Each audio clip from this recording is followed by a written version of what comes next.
Well, I think we can make this week's podcast very short. I'm just going to zoom through.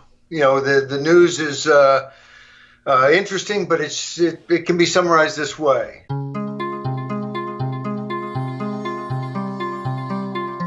This is This Week in Common Sense, the weekend podcast of Paul Jacob, where he talks about the big stories that have appeared in the news this week and on his website, thisiscommonsense.org. Here we go, Paul Jacob. On Monday, we talked about Congress bullying tech giants, Facebook, Twitter, Google.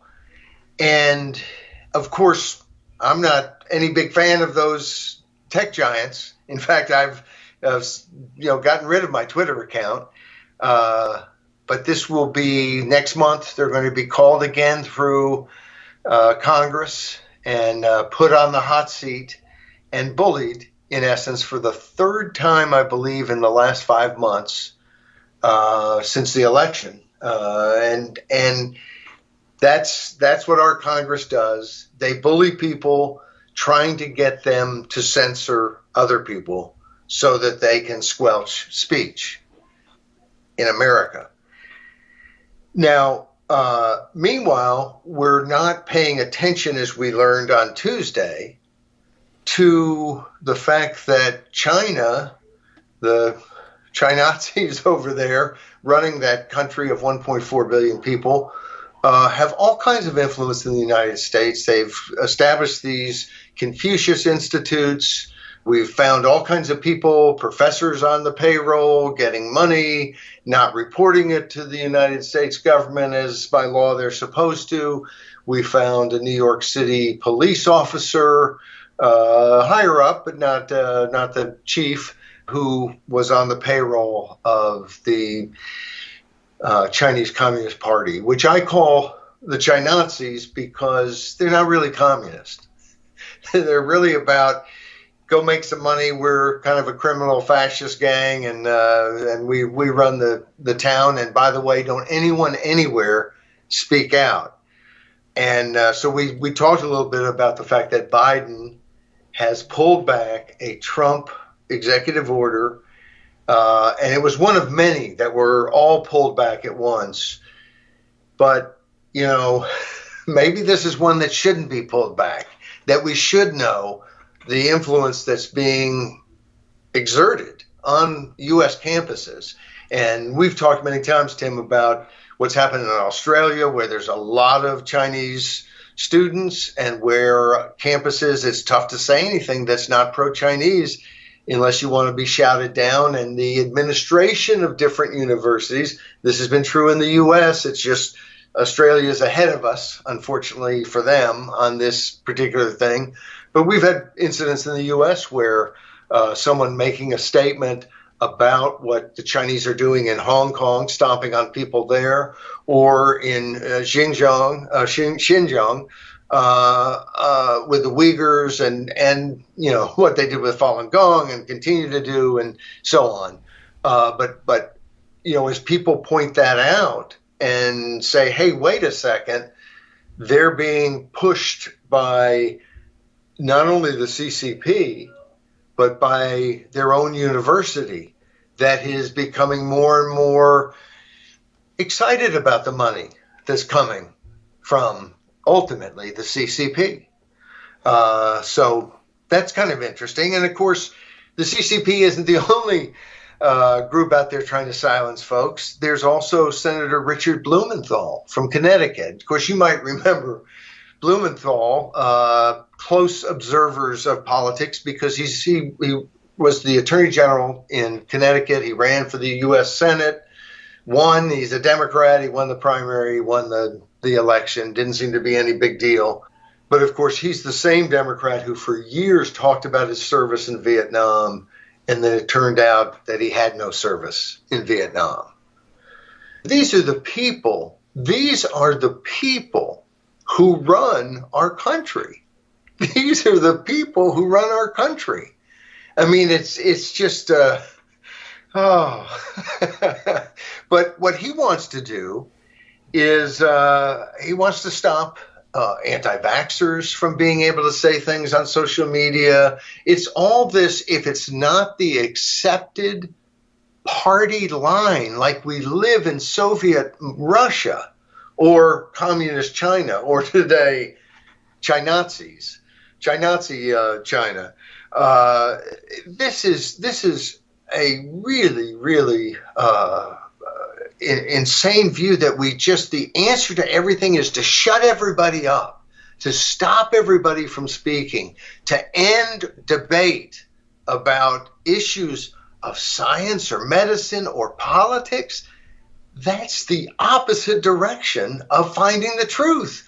And if you look at step back and look at history, the Enlightenment was a good thing. The fact that people were able to use science and reason, that they didn't just have to follow the church, which of course was going to be enforced by the king, that was going to be enforced by the church, that was going to be enforced by the king. We have it better. But all of a sudden, we've reached this modern insanity point. And instead of what was it, the Tower of Babel? Was that where everybody spoke in different languages and couldn't understand each other? Well, now we have leaders throughout the world. Maybe this is the Great Reset. And they're all speaking the same language, it seems. I've been very Paul Revere-ish about the Chinese Communist Party is the biggest threat in the world, and been singing it and screaming it and so on, because I think it is. And I think it's important we recognize that. And sometimes people have looked at that and said, oh, that's kind of some macho American, not that there's anything wrong with macho or American, but that's some, patriotic blind, the U.S. against our competition or whatever. And that's not where I'm coming from, because the second biggest fear I guess I have is my own government and its same constant lurch, which historically is not any surprise. No one's surprised that governments want to shut up people and shut down information and hold it all and not tell us. And this is how people do if they can. And government is power, and sometimes the power to do exactly these things. So in essence, our government, one of the biggest problems with our government, and the poster behind me with Edward Snowden. I was going to say Eric Snowden, his brother Eric. No, Edward Snowden. Our government wants to be China. They want to behave that way. They want to control the population that way. And maybe not every little nuance, but that's where they're headed. And here's the problem. Maybe they don't have the same kind of thoughts in their heads today in the U.S. Congress that the Chinese Communist Party or their 25-member Politburo or Xi Jinping have in their heads about what they could do to the Uyghurs. Maybe that's not in anyone's head in Washington at all, anything like that. Let's hope. But here's what we know about human nature. We know that the more you have power, the more you have the ability to control other people. I always think that the more you will use it, and then the more you will abuse it. I always think, what if you were given just massive power, nearly omnipotent power? You could just smash anyone to smithereens at any time. And you're a really nice person. And so you're going to use that power to the good all kinds of times and so on and so on. But are you never going to have a bad day? And once you do have a bad day and you smash somebody, you bully somebody like Mr. Cuomo, the governor in New York, is accused of doing to a few people. He was bullying them only to hide statistics about decisions he had made. I don't want to go on the Cuomo thing just yet, but we have to have a society in which the public controls the dialogue, the politics in which the public is engaged not as spectators paying a cable bill, which, by the way, used to be $6 or $8 or $12 and is now $250 or whatever. That's not what we're supposed to do. And in China, they don't even want spectators hitting some vote thing. You're completely divorced from it. But in the US, they still have, and in most of the world, there's still the pretense of it. We need the reality of it. We need the public to be engaged in such a way that you just can't, you cannot silence folks in the way that they're talking about. You can't consider these sorts of things. And of course, after we talk about Blumenthal going after the anti-vaxxers, on Thursday we talked about two Democratic congressmen, Anna Eshoo and Jerry McNerney, and they sent a letter on official congressional letterhead. They sent a letter to cable companies around the country. And basically, why are you running Fox News? Why do you have One America Network on your channel or in your service? This went to Apple and Roku. I don't understand any of this stuff, but we have a Roku. And so, this is the kind of thing where it's like, this is bad behavior if you do it as a private citizen. This is outrageous, evil, tyrannical behavior as a government official, because the gun underneath the table is there. They know that you have the ability to legislate, to make a phone call to a regulator whose budget is determined by your votes. This is power politics. And unfortunately, as we've talked in recent weeks, the media often, enjoys watching the power politics and reporting on it. So they don't point out how doggone dangerous this is. But this is another sign that, again, it's not just the fences around the Capitol building, which people on both the right and the left are starting to get very tired of and starting to speak out against, as well they should, because that's outrageous. They're not necessary. That's not the best way to secure that area. And I think the whole impetus behind it is to try to create a lot of hype that allows them to do other things that people don't pay attention to. But having said all that, we have kind of fallen asleep on a few little things here. I've been pretty pro-Biden in terms of his China policy so far. I've been pleased that he hasn't backed off things.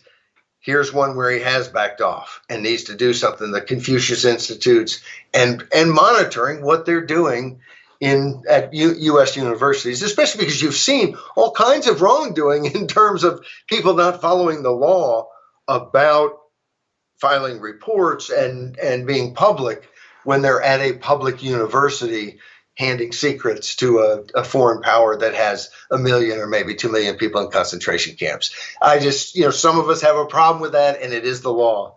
But having that problem, having our own government trying to silence us in just about every imaginable way, at least Saturday is term limits day.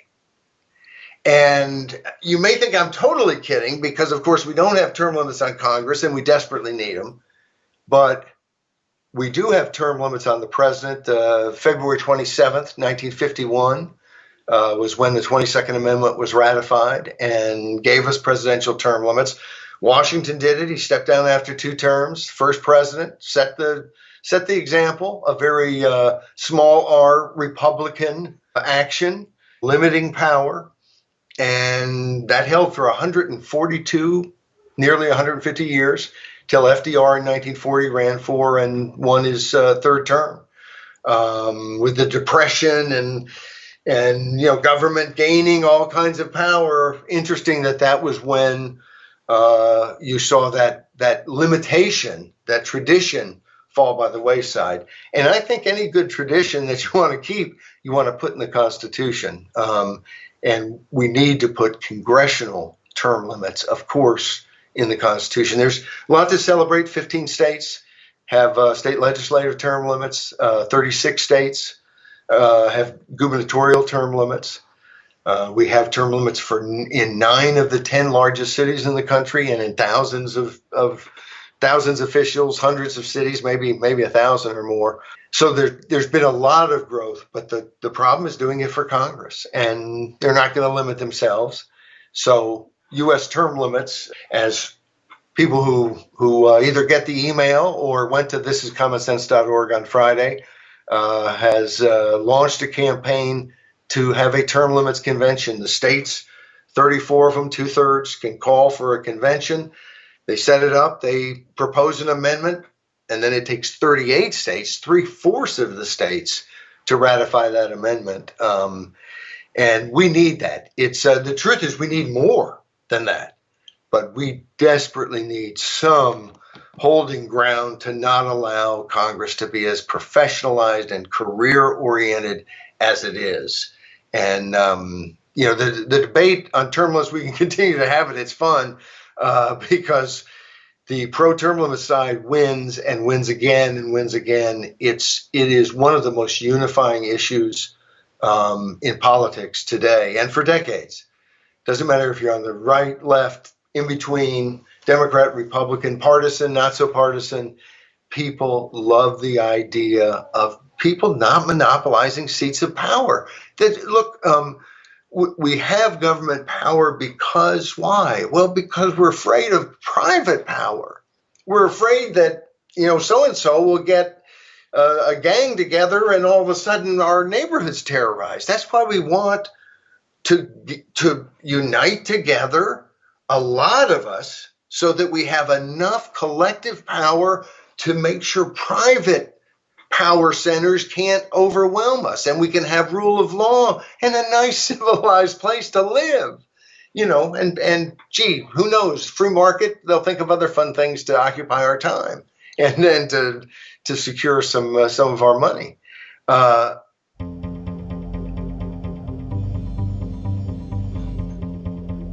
So where am I going with this? What was I just... Well, you're talking about term limits. And it's term limits day on Saturday. Basically, you went through the whole argument for how people want term limits, and there is a way to get them, and it's through the constitutional amendment process, though I'm a little murky about how this is going to work in this specific case. It is a term limits convention, which is a constitutional convention, the first one we've had since the first time, right? Yes, this is a convention like any others, and there's all kinds of arguments about what would happen because it's never happened before. And it's unlikely that it would happen this time because Congress is going to realize, they're at 27 states or they're at 29 states or they're at 30. They got to get to 34. All of a sudden that is in striking distance. And Congress might say, hey, why don't we take the wind out of their sails by proposing an amendment? And at that point, they might think they can get away with proposing some very weak amendment. And I think the term limits movement continues to go to 34 states. So there's a back and forth, and it's never happened before. So it's hard to know exactly what all the rules will be because there's no prior thing to say, okay, here's where the rules are. But I think term limits, one of the values of it as an issue and as a reform. They used to kind of give us a hard time that term limits is a meat axe approach, that it's just throw them all out, it's not thoughtful and so on.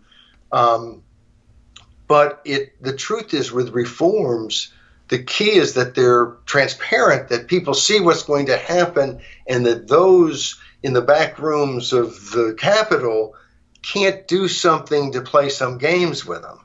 That there aren't workarounds and so on. And it's one reason why campaign finance reform, other than usually being a bad idea, and the better idea on if you want to get money out of politics is smaller districts, not trying to regulate billionaires and millionaires and little guys and so on to somehow fix it just right for whatever. That's been a disaster. But term limits are simple and straightforward, and you know what you're going to get, and you get open seats. And open seats are seats in which no one has an advantage from having held power. So it's very cleansing in that way. It's not the ability to just keep parlaying the power you hold today into power tomorrow and power the next day. The most outrageous thing in my mind in terms of any congressional longevity thing is the Dingell family.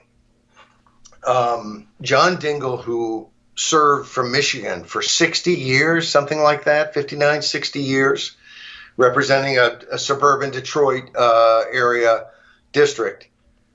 He took over for his dad, who had held the district for, I think, 20 years, something like that.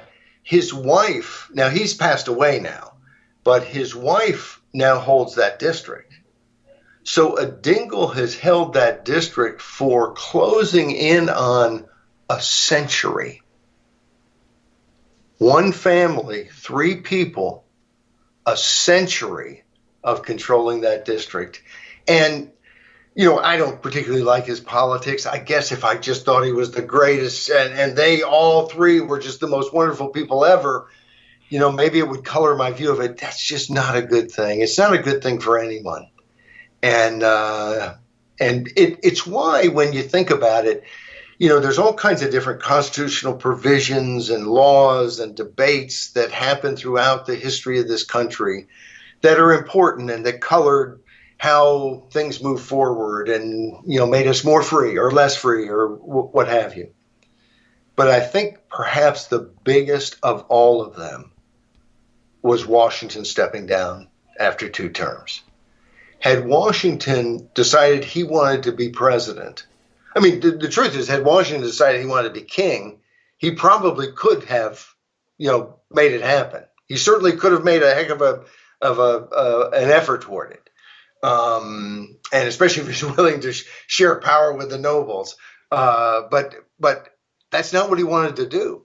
And had he wanted to stay as president, the whole idea of a powerful president would have been kind of grown from the embers because, of course, in America, we didn't want a king. We didn't want a too powerful president.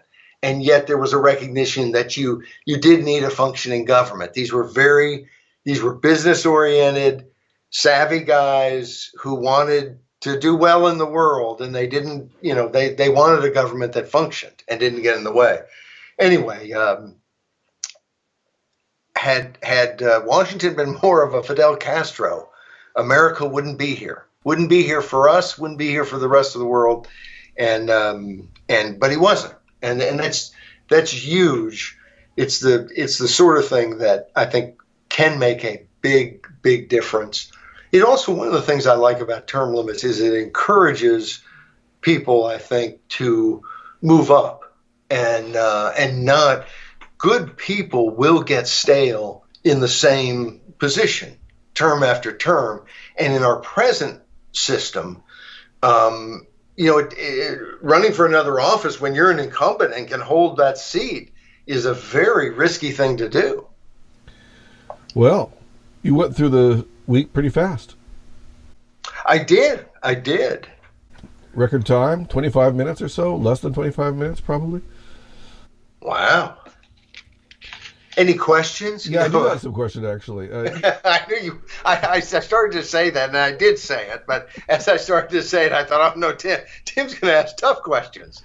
Well, actually, you were saying something, and you mentioned the smaller districts are a good way to prevent a problem that is of money in politics. But it looks like it's a good way around gerrymandering, too. I mean, gerrymandering is a huge issue for Democrats. And smaller districts could be sold as a solution to gerrymandering. They are a solution in part to gerrymandering, and it's interesting because I support, as opposed to the current congressional makeup, where you split up the state and you have 11 reps from this state and they're all from different districts. One of the things that a group I used to be on the board of, Fair Vote, advocated was splitting up the state and having multi-member districts. And you could do stuff like that that would really completely change any real ability to gerrymander, and I think would be healthy for lots of different reasons and in lots of different ways. Another way to do it is to have those smaller districts. But I think that what you're looking for, and this is it's so funny because it's so pitiful, but we are a representative republic, a representative democracy. We use democratic means to protect our freedom, and we send representatives to the seat of government to make those decisions. And I don't know anybody who feels like they're represented by our representatives. And it's just a huge problem. And in all my years and working in lobbying in different states and so on, a lot of states, it's just the bigger the districts in the states, the more it's like, who needs you guys? Get out of here. Their power, they're fat, happy, and powerful. And the places where I've seen grassroots can matter are places like in New England, New Hampshire especially, a 400-member House where the average district has 3,000 constituents in it. That's a place where if people are bubbling about something, the legislature is going to know and going to be addressing it. And that's a huge difference. And so we've got to find representation. It's also possible, I think, and you could even do hybrid things, although, it's difficult enough to get anything done in politics. I don't think it's so critical that it be, some perfect, formula to do it. It needs to be along the lines that instead of 700,000 people in a congressional district, it needs to be closer to 70. And I say 70 as I wouldn't want it to be much higher than that. You don't get the benefits. And some of the benefits are you live with these people. This is, if you're in Los Angeles, you live with, the 700,000 people closest to you too. And some of them, there may be, in New York or LA or Chicago, there may be 700,000 people in an area that you could drive in 15, 20 minutes around and see everything. These are districts that are just so huge, though, you don't know the people in that district. So it's not just a longing for more rural districts. It's that if these districts are small enough, if they're 70,000 or 50,000 people, you're talking about a few blocks in New York or LA, and you're talking about a small town that might have 2 reps. So maybe if that town is split racially, one of the reps is, they feel like better represents them. We'd like to see people not associate that with skin color or ethnic heritage or what have you. But there's all kinds of ways that if you split it up, you get more diversity, you get more opportunity for someone to represent you. And when you're talking about multi-member districts in a bigger pool, you get the same thing because the person who gets the third most votes in our current election gets nothing. In fact, the person who gets the second most votes gets nothing. Whereas in a multi-seat race like that, if you're electing 3 people, you have 6 U.S. congressmen, and you elect 3 from one half of the state and 3 from the other in multi-member races, then you're going to get that minority position is going to feel like so-and-so, even though they came in a distant third, is my rep. I relate to them in some way. And not that there isn't any relating to people now, because there are, but in a way where you would expect some real connection. For instance, if you were in trouble, that you might call your congressman. And I don't mean you're in trouble and you made contributions, and so you might call your congressman. I mean, even if you didn't make contributions, you might call your congressman, because it's a problem with the federal government, and you would know that he's only dealing with so many people. That sort of connection is not there at all. And again, someone might look at, well, we don't want too much connections. Look, it's the best of all possible worlds. If you want to buy a law in Congress, if you want a tax break that's going to help you out, if you want to spend money and get things done in politics, now is a wonderful time to do it. And if they passed 16 books, 57 feet of new laws on campaign finance reform, it'd be the same. It would be the same. The folks who can afford the lawyers and the accountants would be doing just fine. And it would be like so many other regulations designed simply to keep the little guy, the upstarts, the poor folks away. Well, there you are. A friend of mine, in fact, a friend of mine who passed away not too many months ago, urged me. He really thought that I was onto something. Not that it was my idea, but I mentioned it to him, that I was onto something with these smaller districts, and urged me to talk about it more. And I mentioned to him, I said, I will try, but I said, it's tough because it's not out there. It's much easier to react to things happening in the news. They print a story, you've got all the quotes, you've got everything there. And sometimes people, you can take that and you can make a point, but it's there's no real movement to speak of for smaller districts. There is some movement. It's just hasn't gotten to much of a point yet.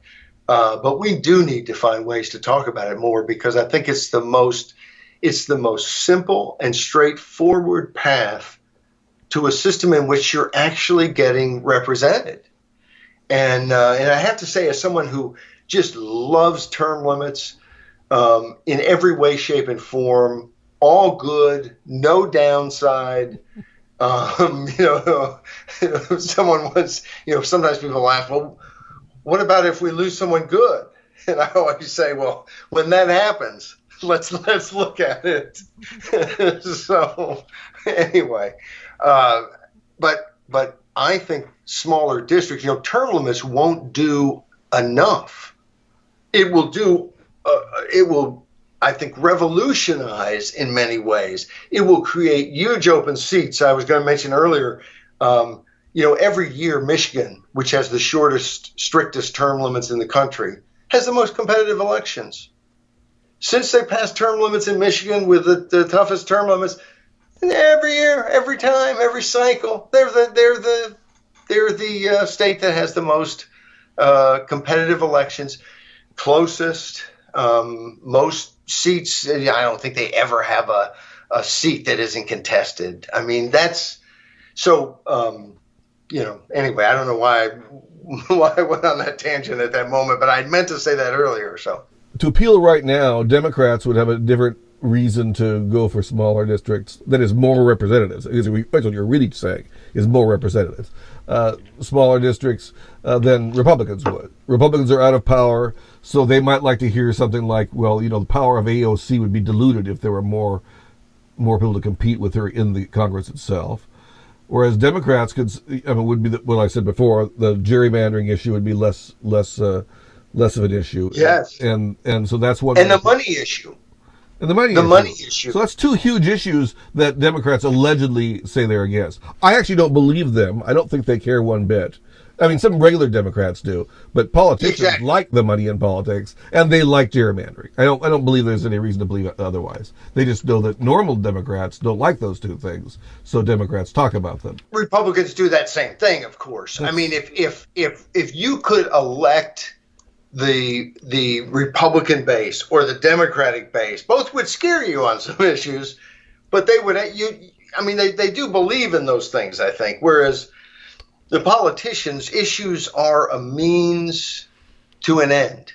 Politics isn't about issues. Politics is about them being elected and them making the decisions. issues are these troubling things that they have to deal with from time to time, or wonderful things that they can use to good effect.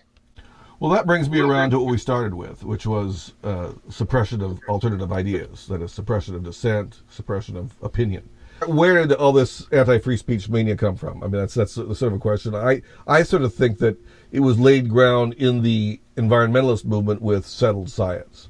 As soon as settled science became a meme, I think that the seeds of anti-free speech were very, very strong. And I think you wrote about that a long time ago, because it's been obvious when they've tried to squelch the opinions of people who don't believe that global warming is going the way they think it's going. If there is anything that's not settled, it's science.